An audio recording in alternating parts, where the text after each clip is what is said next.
I trusted my son, and he broke me forever the day my own son abandoned me. They thought throwing me away would end my story. They were wrong. I gave him everything, and he gave me nothing. Some betrayals don't just leave you homeless. They break your heart. My son used my savings to buy a house and left me alone. Trust a child too much. And this can happen at 72. I was told I was no longer welcome in my own home. Karma comes. And he finally saw what he lost. A mother's love is priceless. And he paid the price too late. I trusted my son with everything I had. My home, my savings, my dignity. And the day I needed him the most, he showed me how disposable a mother can be. My name is Margaret Wilson, and I am 72 years old. For most of my life, I believed I had done everything right. I raised my only son, Daniel, with love, patience, and sacrifice. I was a widow by 48, working double shifts as a school cafeteria assistant just to make sure Daniel never felt the emptiness I carried after his father passed away. I skipped vacations. I wore the same coat for 10 winters. I smiled through exhaustion because my son's future mattered more than my comfort. Daniel grew up smart, polite, and ambitious. Teachers praised him. Neighbors admired him. When he graduated college, I cried harder than the day I buried my husband. I truly believed my sacrifices had been worth it. Mom, he used to say, "One day I'll take care of you the way you took care of me." I held those words close to my heart. By the time Daniel married Rebecca, I was already slowing down. My hands shook when I poured tea. Stairs felt steeper. Silence felt heavier. Still, I lived alone in the small house my husband and I bought decades ago. It wasn't fancy, but it was filled with memories: birthday candles, scraped knees, late-night homework sessions at the kitchen table. Then one afternoon, Daniel came over with a serious look on his face. "Mom," he said gently, "this house is too much for you now. Taxes, repairs. It's stressful. Why don't you put it in my name? I'll handle everything. You'll always have a place with us." I hesitated, not because I didn't trust him, but because a mother's heart always feels fear when letting go. Rebecca smiled and squeezed my hand. "We're family now, Mom, you deserve peace." I signed the papers 2 weeks later. I told myself this was what love looked like, trusting your child completely. That night, I lay in bed staring at the ceiling, whispering my late husband's name, hoping I had made the right decision. I had no idea that piece of paper would become the beginning of the loneliest chapter of my life. Because trust, once broken, doesn't just hurt. It destroys the part of you that still believes in family. The change didn't happen overnight. It happened quietly, politely, until I realized I was no longer a guest. I was a burden. At first, living with Daniel and Rebecca felt like a blessing. They set up a small room for me at the end of the hallway. Rebecca even placed fresh curtains on the window. Pale blue, the kind she said reminded her of calm mornings. I told myself I was lucky. Many women my age were alone, forgotten. I had a son who cared. Or so I believed. The first change was subtle. Dinner conversations grew shorter. Daniel stopped asking about my day. When I spoke too long, Rebecca would glance at the clock or clear her throat. I began eating faster, afraid my presence stretched their patience. Then came the rules. "Mom, could you keep the TV volume lower? Mom, maybe don't use the kitchen during Rebecca's Zoom meetings. Mom, the electricity bill is higher this month." Each sentence was soft, respectful, but together they formed a message I couldn't ignore. "You take up space." I tried to make myself invisible. I woke early, cleaned quietly, folded laundry no one asked me to touch. I sat in my room most of the day, listening to the sounds of a home that no longer felt like mine. One afternoon, I overheard Rebecca on the phone. "It's just temporary," she whispered. "Old people get emotional. Once she settles, it'll be easier. Old people. I stood frozen behind the door, my heart pounding like I had been caught doing something wrong simply existing. Daniel used to walk me to the porch when I needed fresh air. Now he handed me my coat without looking up from his phone. When I mentioned my arthritis pain, he suggested I stay active instead of offering help. The hardest part wasn't the coldness, it was the silence. One evening, I asked Daniel if everything was okay. He sighed, long and tired. "Mom, you're overthinking. We're just busy.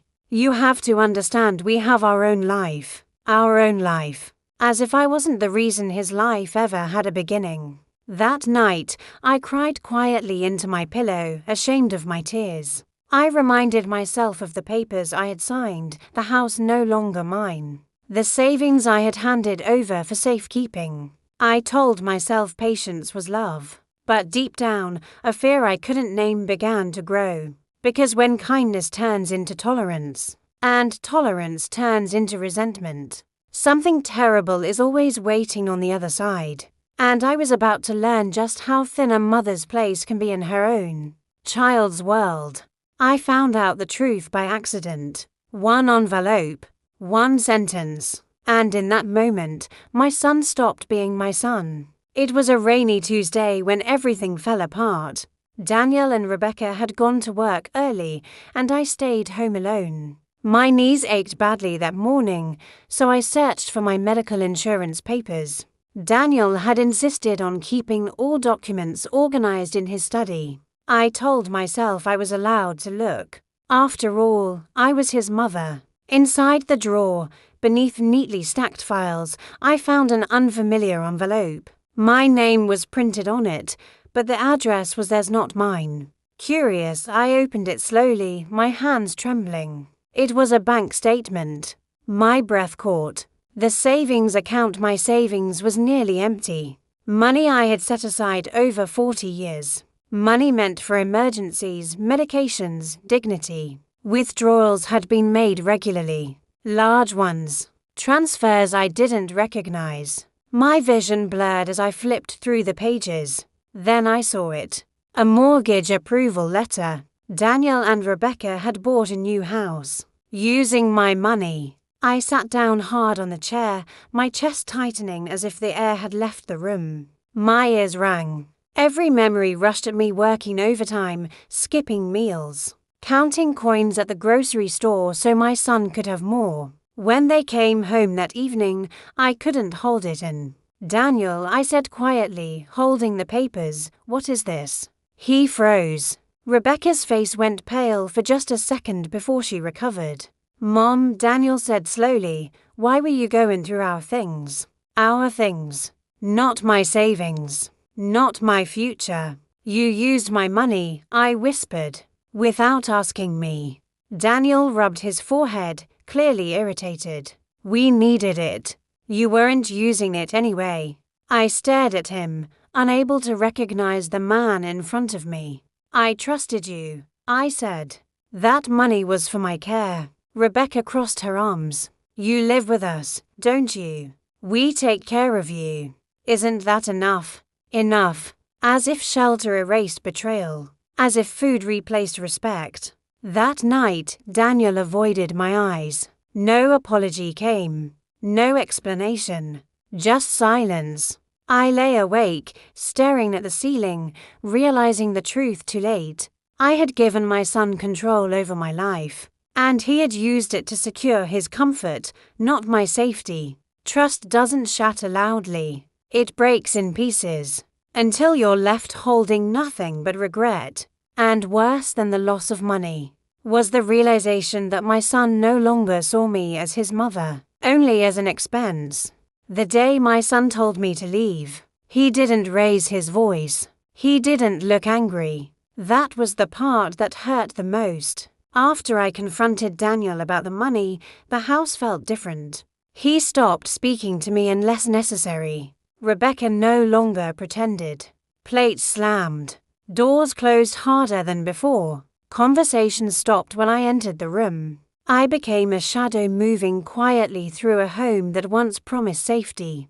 3 days later, Daniel asked me to sit down at the kitchen table. Rebecca was already there. They had planned this. "Mom," Daniel began, folding his hands like he was in a business meeting. "We've been thinking." My stomach tightened. "This situation isn't working," Rebecca added. "There's too much tension. It's not healthy for anyone." I waited for the part where he reassured me. It never came. "We think it would be best if you found another place," Daniel said calmly. "Something smaller. Maybe assisted living." Assisted living. I laughed softly, not because it was funny, but because my heart couldn't process the cruelty. "With what money?" I asked. "You took my savings." Rebecca looked away. "That's not our problem," she said quietly. I turned to my son, searching his face for even a trace of guilt.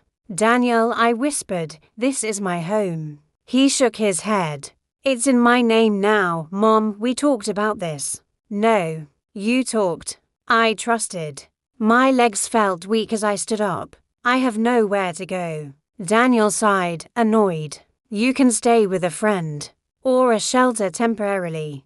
Just not here." A shelter. At 72. That night, I packed my life into 2 suitcases. Clothes worn thin by time. Old photographs. My husband's watch. No one helped me. No one stopped me. Rebecca left an envelope on the dresser. Inside was $200. "Just until you figure things out," she said. I didn't thank her. When Daniel drove me to the bus station the next morning, the silence was unbearable. As I stepped out of the car, I turned back one last time.